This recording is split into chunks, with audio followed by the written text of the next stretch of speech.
IFM News. Lokal.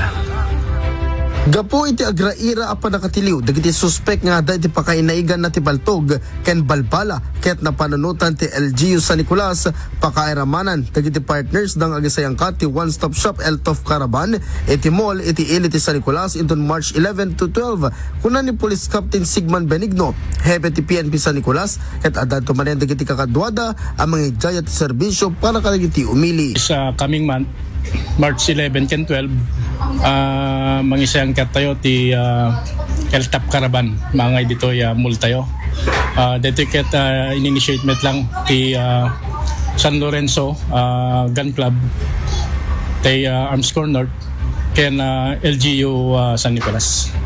Titinawen a one-stop shop Eltof Caravan ket napinta sa programa para kadagiti gun holder gapo ta may renew da manen dagiti lisensyada ken kadagiti met kabarbaro ket kasapulan nga agrehistro da iti daytoy. Wen ta dito ti chance ti kwan gun holder tayo no nag-expired anda mapapan ditoy nationalen regional provincial o may ditoy kwan pakisayang katan ti LTAP Caravan tayo dito iliti San Nicolas. Kabayatan na iti pailang iliti San Nicolas ket kasangwan ti maangay a Halloween na festival iti barangay 14 San Gregorio ket impasigurado ni Kapitan Brian Kasabay ti kinatalged kay kinauros ti barangay da kadwada dagiti kameng ti Philippine National Police.